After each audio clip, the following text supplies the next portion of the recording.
Adelante. Lee, ahora sí puede continuar. En- Entonces decía que la luna es tan importante para que haya estabilidad en el eje de la Tierra y además eso permite que haya estaciones, las cuatro estaciones. Y eso es lo que permite el ciclo de la vida en la Tierra. Entonces son una multitud de factores que o de veras son una enorme casualidad o hay una creación divina detrás del surgimiento de la vida. Y decía que lo vamos a ver mañana con el eclipse porque pues el tener un satélite de ese tamaño también es otra característica importante de la Luna. La mayor parte de los planetas que tienen luna son más pequeños que el planeta comparativamente y nuestra Luna es una luna grandota y es lo que permite que su circunferencia el día de mañana cubra por la distancia, obviamente la circunferencia del Sol. Entonces, son una serie de factores que son milagrosos para que nosotros hoy estemos aquí, incluso por este medio hablando, pues es porque han sucedido una serie de milagros, ¿no? Es decir, por ejemplo, de dónde vienen muchos de los materiales necesarios para poder tener determinados, el oro, por ejemplo, es una creación cósmica y tenemos mucho oro en el planeta comparativamente. Entonces, la cuestión del milagro, cuando es realizado por Krishna o por Cristo, podríamos decir que es de alguna manera un tanto para validar su condición divina. Es una de las cuales. Y muchas son dadas por fe, más que con fines publicitarios, son dadas con fe. Incluso en el caso de Cristo, hay la mujer que tocó la túnica de Cristo y con eso fue sanada.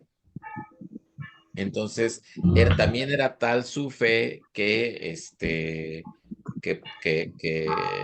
por tocarlo fue sanada. O el caso de el centurión que le dijo, no necesitas ir a mi casa, tú di desde aquí que se cure mi sirviente y será sanado, ¿no? Y órale. Entonces, hay una relación muy importante entre el milagro y la fe. Y creo que eso es lo fundamental que había que notar en la cuestión de los milagros. No es que tengamos que ver, presenciar o recibir un milagro para poder tener fe, sino al revés. Es primero tener fe, para saber que efectivamente uno puede recibir un milagro a manera personal, por ejemplo, de sanidad, pero que en realidad es un milagro la vida, es un milagro el universo, es un milagro una serie de cosas. Y en una visión, en la visión, bueno, por lo que entiendo, en la visión de Krishna, justamente él percibe no solo el universo sino o las dimensiones, entonces, si sean así, las dimensiones en las cuales puede transitar el alma humana. Y y entonces ese es el milagro. Muchas gracias. Deva Shakar Prabhu, algunas comparaciones de estos aspectos milagrosos que podía darnos de que, Bien, aparte del hay nacimiento, varios, que ya lo dijo el licenciado Frank, ¿verdad? El sí, nacimiento claro. divino de ambos. Sí, hay varios aspectos en los milagros que van señalando que es mano divina, es mano de Dios. Así como los fariseos, los escribas fariseos que criticaban mucho a Jesús, que pensaban que ellos le atacaban diciéndole que él hacía esos milagros en nombre de Beelzebul, que es, según ahí en la tradición judía, es el príncipe de los demonios, de los que tienen encarcelados espíritus y usan esos espíritus para algunas magias. Por eso es que en el Talmud eh, muestran ese odio hacia Jesús, como un mago, mencionarlo como si fuera un mago. Ellos creían entonces que él era un mago. Sin embargo, ¿qué dijo Jesús?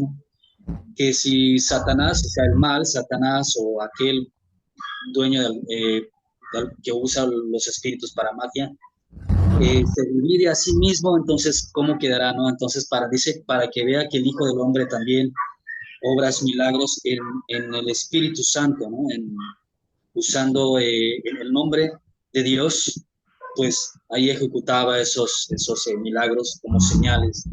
Dicen, si no me creéis a mí, entonces creéis a lo que yo hago, ¿no? A estas señales. Entonces los milagros son señalizaciones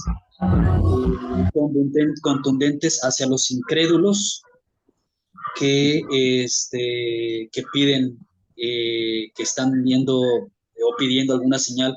También para, pues en este mundo que estamos en un mundo de engañados y engañadores, para diferenciar realmente de un farsante, de un alguien un farsante, de alguien que está hablando la verdad de Dios. Entonces se van mostrando varios milagros. Pero ahora vamos a diferenciar entre el ejecutor de los milagros, qué aspectos hay en los ejecutores de los milagros. Los profetas anteriores, por ejemplo, Moisés, que le pueden decir, bueno, pues él fue un profeta y también ejecutó milagros, como la conversión del río Nilo en sangre, las plagas, pero veamos el fondo. ¿Quién lo hacía realmente? Dios. Él usaba incluso cuando fue en Moisés llamado en la zarza ardiente, él tenía temor de ir hacia el faraón y hacer todo esto que Dios le estaba mandando. Entonces el Señor le siguió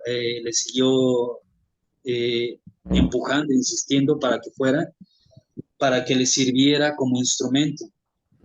Y le dijo, mira, tira este bastón y ve lo que pasa. Y el bastón se convirtió en serpiente. Y pues Moisés fue sorprendido. Y decía, bueno, tómalo de la cola y ve lo que pasa. Lo tomó de la cola y vio que se convirtió otra vez en palo. Le volvió a decir, mete tu mano en tu manto y sácalo. Y lo sacó y vio que estaba lleno de lepra. Vuelve a meterlo y sácalo. Entonces esto Dios mismo le estaba diciendo a Moisés para que Moisés se convenciera de que es el Dios de Abraham, de Isaac, de Jacob, de los antepasados, el Dios verdadero, Elohim, que le estaba hablando y que lo estaba usando, y que con ese mismo poder Dios lo iba a usar y que no tenía por qué temer. Vemos también otros, aunado a esto, con la historia de Moisés, vemos cómo Moisés oraba a Dios, e inmediatamente Dios le daba la manera el poder para hacer estos milagros. Otros profetas que también ellos mismos oraban a Dios inmediatamente, y estos, por ejemplo, Elías resucitó orando a Dios fervientemente durante mucho rato al niño de una viuda. No es que de manera autónoma diciendo,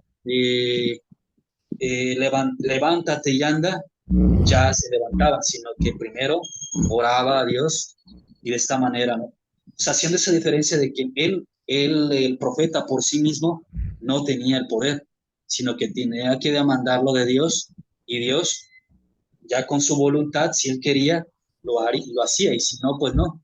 Igual también Eliseo, también, otro también que resucitó a un niño, igual orando a Dios. Ahora, Jesús, ¿cómo hacía sus milagros? A diferencia de estos profetas, para diferenciarse de estos profetas, hacía los milagros de una manera libre y autónoma. Él escupía, por ejemplo, hubo un ciego de nacimiento que estaba pidiendo caridad en una pileta donde muchos iban y aventaban monedas y se bañaban. Y él mismo hizo un pequeño lodo de barro, escupió en el barro, hizo lodo, y lo untó en los ojos, y ese ciego de nacimiento logró ver. Muchos otros milagros que también de manera autónoma, sin precisamente hacer lo que hicieron los otros profetas anteriores, que solamente dependían del Padre de una oración y de que si Dios lo quería o no. Jesús de manera autónoma, incluso en la barca, cuando ellos estaban, cuando había una tormenta muy fuerte, lo despertaron y les dijo, ¿cuánto tiempo he de estar con ustedes? ¿Por qué no creen? Entonces él mismo dijo, enmudece a la tormenta, y en ese momento enmudeció.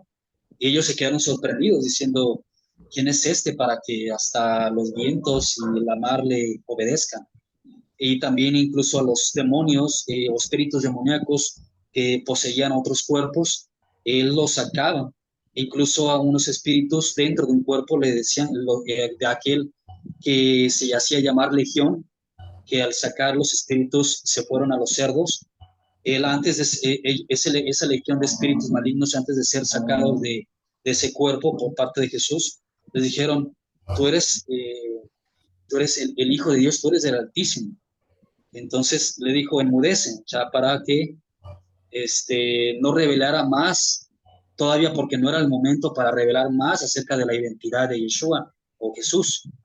Entonces vemos esas diferencias, no solamente los milagros que señalan la divinidad, la divinidad o el poder divino ahí, sino también de los ejecutores. Otras cosas también rápidamente es, por ejemplo, dice, Jesucristo efectuó milagros desde niño y mostró gran conocimiento, entendimiento de todas las escrituras.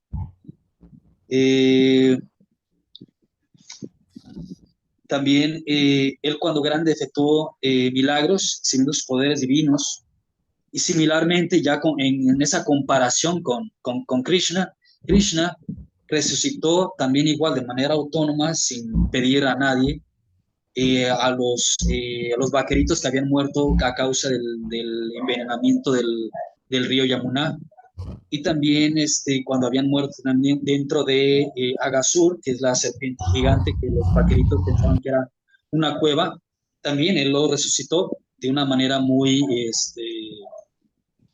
poderosa. También vemos que el Señor Chaitanya, quienes sabemos por las escrituras que es Krishna, que es la misma encarnación de Dios, Dios mismo, él también efectuó varios milagros muy similares a los que 1500 años antes Jesucristo ya había ejecutado, como sanar a leprosos. El Señor Chaitanya también sanó a leprosos, igualmente sin orar a nadie más, sino a él de manera autónoma, también mostrándose él con esas señales de su divinidad. También para que sus devotos, no solamente para que los incrédulos vean, ¿no? Dar testimonio al mundo y a todas las generaciones, sino también para que los devotos cada vez tengan ese néctar, se maravillen cada vez más con el poder del Señor, ¿no?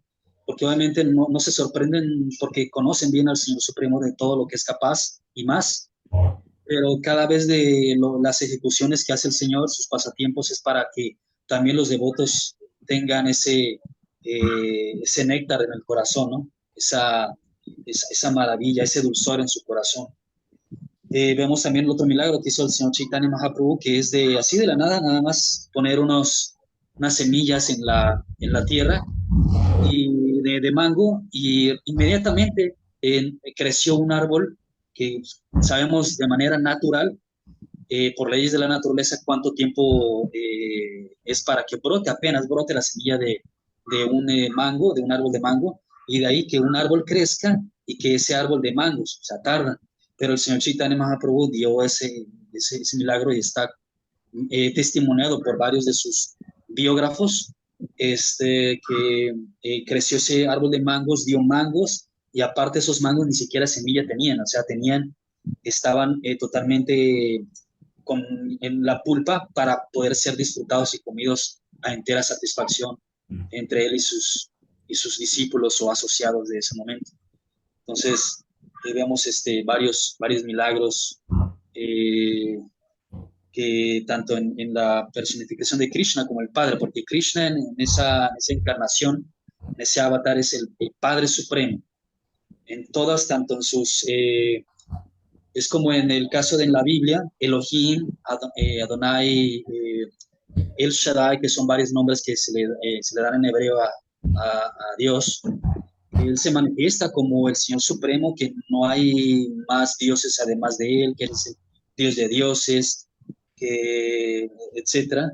También el Señor Krishna, tanto en sus ejecuciones, en su práctica, muestra en todos los ángulos ser el Dios original, ser el Padre Supremo. Pero en las demás encarnaciones que él toma Sí, como claro, claro, devoto, pero lo voy a interrumpir tantito porque ya se nos pasó incluso más de tiempo. Sí, y claro, podríamos yo creo que hablar ilimitadamente, pero en específico de Krishna, precisamente yo hice un librito que es un ensayo, ya se lo mandé al licenciado Efraín anteriormente, a usted también se lo mandé más recientemente. Y sí, hay muchos paralelismos que se han hecho, ¿no? Por los estudiosos, ¿no? De las religiones comparadas, ¿no? Y en síntesis, pues digamos, ambos revivieron personas muertas, ¿no? Que ya usted contó el caso de los vaqueritos, también al hijo de su maestro, Krishna. ¿Cómo se llama? La mujer jorobada, también a usted una jorobada, le hicieron sí, derechita a Krishna y hay toda Cristura. una lista, ¿no? Que podemos, Sí, sí, sí, hay toda una lista. ¿Cómo se llama? Krishna hizo un Mirage también, ¿no? Así como el tipo de Mohammed, que fue con Arjuna, ¿no? Hasta Vishnu Loka, ¿no? Así como Elías en su carruaje de fuego, ¿no? Así en su carruaje también celestial. En fin, hay muchos milagros muy interesantes, semejantes, ¿no? Como desde bebé Krishna también abre las puertas del calabozo donde irían a su papá y su mamá, que es un lugar histórico que está actualmente, existe la iglesia de la Natividad, sí existe el lugar histórico donde Krishna nació. Aunque claro, de la Natividad hay otro lugar y hay un debate ahí, ¿no? Pero arqueológicamente el lugar donde nació Krishna, sí, hay Mathura sí ya se ha estudiado profundamente, ¿no? Que es el lugar. De hecho, recientemente la mezquita que fue construida sobre el templo original del palacio que era de Kansa, ya es parte otra vez de la India, la van a reconstruir como un museo y templo, y ahí van a hacer otra mezquita en otro lado, porque era un lugar que fue profanado por la invasión musulmana. En fin, sí podemos hablar mucho de ese tipo de cosas. Sí, la vida milagrosa. Obviamente hay diferencias culturales. El señor Krishna, pues era su papel histórico era de un guerrero, un príncipe, y el Señor Jesucristo era de un rabí, ¿no? De un maestro, ¿no? Que enseñaba la enseñanza, ¿no? Era una diferencias bastante marcadas, ¿no? sí, Pero en hay esa muchas diferencia exactamente. similitudes en cuestión de esos milagros, así como dice el Efraín, ¿no? Que aunque requiere la fe para que se haga un milagro, definitivamente, ¿no? Pero fue la forma en que acreditaron su divinidad. Y bueno, digamos que ya llegando a la... Quisiera decir Sí, algo, si me lo adelante, permite, Lee. rápidamente. Sí, sí, adelante. Sí, bueno, en ellos era obvio que ellos hicieran milagros para que, como decía yo, ¿no? Casi con fines publicitarios. Pero hay algo que me parece importante, quisiera retomarlo, de lo que pasa con Jesucristo y Tomás, uno de los apóstoles, que dijo, si no lo veo, no lo creo, ¿no? Y ya lo vio, ¿no? Y lo vio que estaba ahí otra vez, eh, resucitado. Y le dice a Jesucristo, bendito tú porque me viste y creíste, pero dichosos aquellos que sin verme creerán. Y ese creo que es lo que podemos decir que es el milagro de la fe, es decir, de tener una creencia religiosa, adherirse a una serie de principios morales, adherirse a un estilo de vida, a un compromiso, sin haber incluso recibido ese beneficio de un milagro. Dichosos aquellos que sin verlo creyeron. Entonces, tanto para los devotos de Krishna que han tenido esa decisión tan importante en la vida de asumir en su fuero interno esas enseñanzas y sin haber estado presentes con él, son dichosos, son un milagro en sí mismos. Y sobre todo creo que un milagro muy importante, aquí cabe señalar que en ambas tradiciones religiosas vemos que las personas que se consagran dejan atrás, muchos dejan atrás hábitos nocivos, su vida se transforma hacia virtudes, ¿verdad? Bueno, son las mismas virtudes prácticamente que exigen ambas tradiciones religiosas, ¿no? A una vida así de bondad, santidad. O sea, tenemos muchos ejemplos en ambas tradiciones religiosas de personas que han dejado atrás vidas muy difíciles, ¿verdad? Con problemas muy graves, digamos, de adicciones, de conductas inapropiadas, en fin, y se vuelven personas con muchas virtudes, creo que es un milagro muy importante eso, ¿verdad? Que y muestran una vida de santidad, de así, ¿no? Y son un ejemplo para los demás seres humanos, se inspiren también a llevar esa vida, ¿no? Como por ejemplo el canto de los nombres de Dios, que es una de las, digamos, ortopraxis recomendadas en el caso tanto en la tradición judeo-cristiana, de hecho, de los judíos, ¿no? Ellos también tienen su rosadito para cantar los nombres de Alá, de Yahvé, Yahvé del Señor Supremo, alabar al Señor Supremo a través del Santo Nombre, en la tradición también de los devotos de Krishna, los, ¿verdad?, Vaishnavas específicamente, que también usamos los rodas para rezar así. Y vemos que por eso hay una transformación en la vida, ¿verdad? Hay un cambio muy tangible. Y eso creo que es el milagro más bonito. Una vez, es una anécdota que una vez le preguntaron eso precisamente al abad fundador, o sea, el más espiritual, al fundador de la orden aquí en Occidente, que trasplantó el movimiento de Krishna aquí a Occidente, que qué es el más milagro que usted puede hacer. O mire que esos hippies, así se hacen los discípulos gringos, ¿no? Que eran de California y andaban ya dejaron de dejar esas vidas atrás, ¿no? Todas esas cosas que no es tan fácil superar las adicciones a drogas y otros, ¿verdad? O otras adicciones así. Y miren, aquí llevan una vida dando un muy buen ejemplo.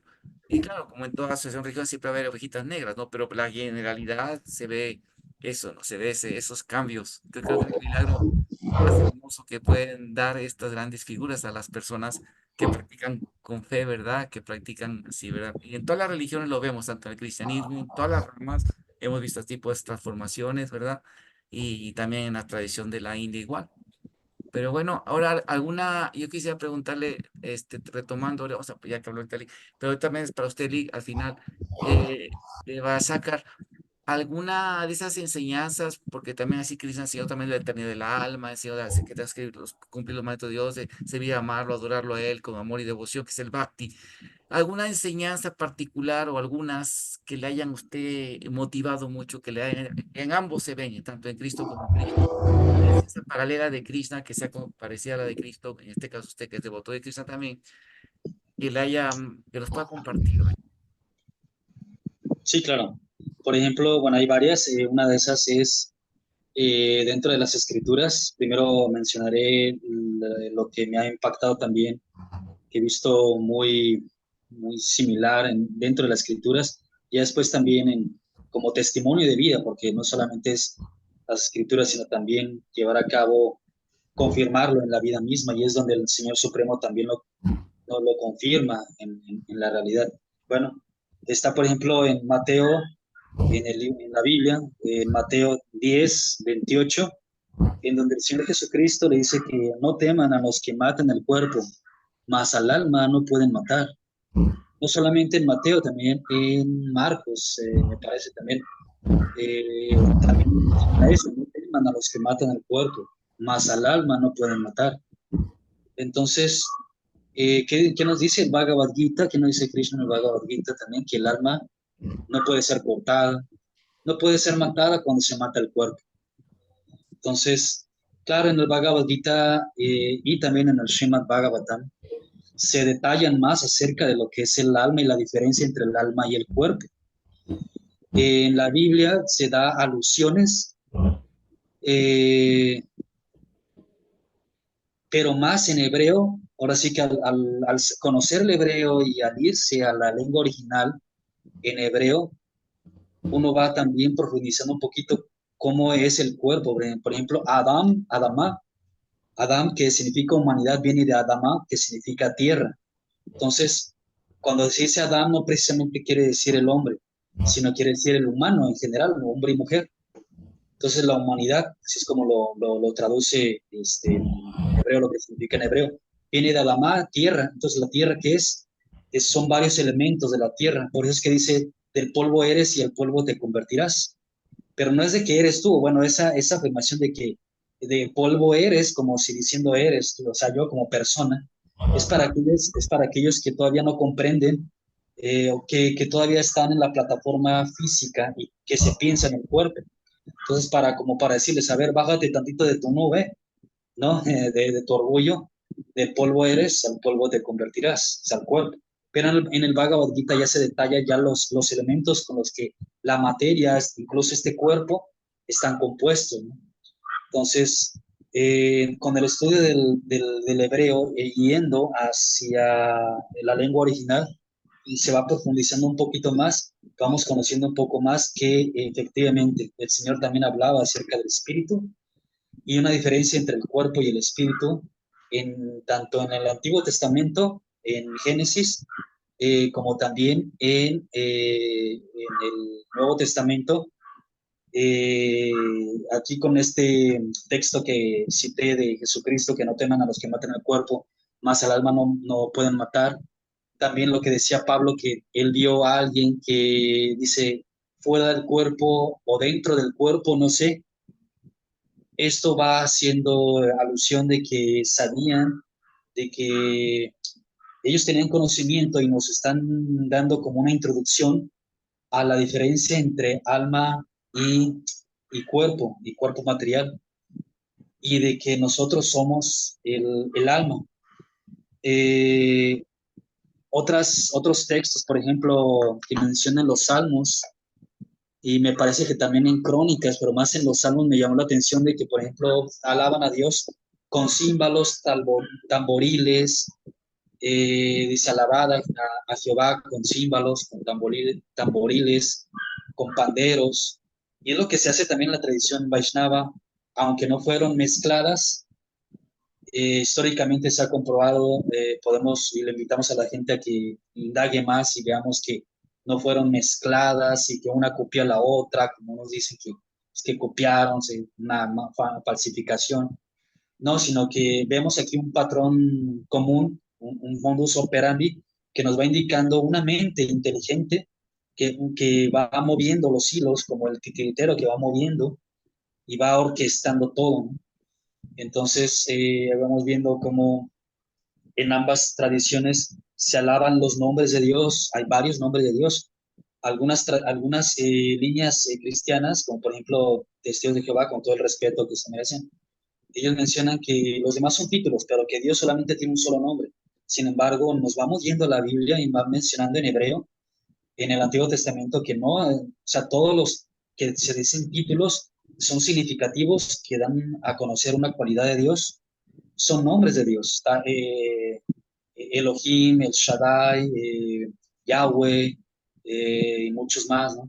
Lo mismo que nos enseñan la tradición Vaishnava, ellos tienen infinidad de nombres de acuerdo también a sus cualidades, que nos van mostrando cualidades. Krishna, ¿no? Que significa, aparte también de color negruzco, también significa también supremo, todo atractivo, su cualidad. Y podemos desglosar qué significado tiene todo atractivo.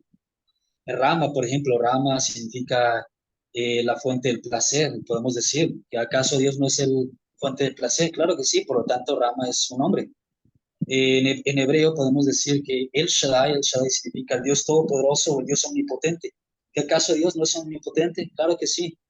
Tanto en el Islam, en el Corán, como también en el Vaishnavismo, en todas las escrituras, Upanishads, eh, y también en la Biblia, vamos viendo cómo es que Dios es omnipotente. Y si lo vemos, también lo observamos, ya yéndonos más allá de la letra, más allá de la teoría, lo observamos, nos vamos dando cuenta que efectivamente, ¿no? Del universo, todo lo que hay es tan exactamente, poderosamente hecho que nadie más lo podría hacer más que un ser súper súper poderoso, poderosísimo. Entonces, efectivamente, es omnipotente.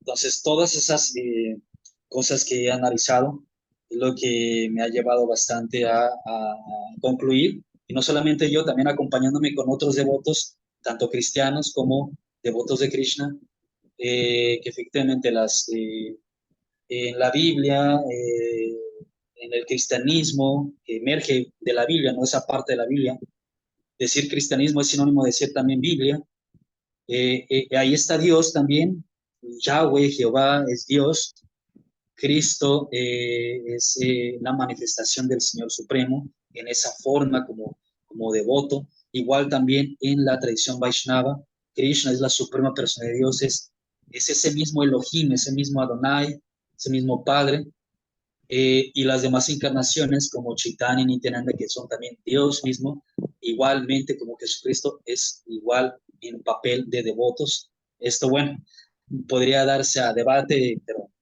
ya luego podemos aclarar más esto, pero bueno, estas son las paralelismos que yo me he metido a cada uno de los dos, no juzgando desde afuera, sino metiéndome más y claro, guiándome en Dios, en la guía del Señor y también en otros devotos que también han analizado esto, ¿no? Lo cual me ha llevado a concluir, Dios Supremo está orquestando todo esto, ¿no? Bueno, licenciado Fren, si nos quiere dar también su así testimonio de este tema, de qué comparaciones le han llegado a usted o le podrían ser relevantes o enseñanzas que a usted le hayan tocado como vivencia personal. Entre el cristianismo y el Vaishnava, así.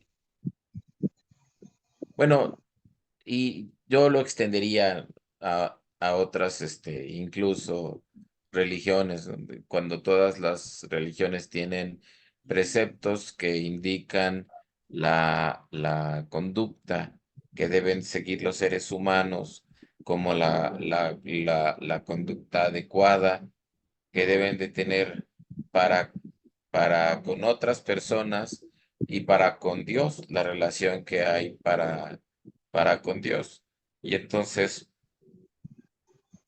este, de- ah, con Zoroastro, no, no sé si es Zoroastro o Asura Mazda, la deidad, y Zoroastro es el profeta, o con, no sé, Buda o con, bueno, aunque ellos no se consideran una religión, pero en todas las religiones en las que hay esta, esta vocación de tener una vida adecuada, moralmente adecuada, pues eso es lo que me impacta, me, me gusta de las religiones, ¿no? Y yo veo que en, en muchas, es decir, si es una religión es porque tiene esas características de dar una serie de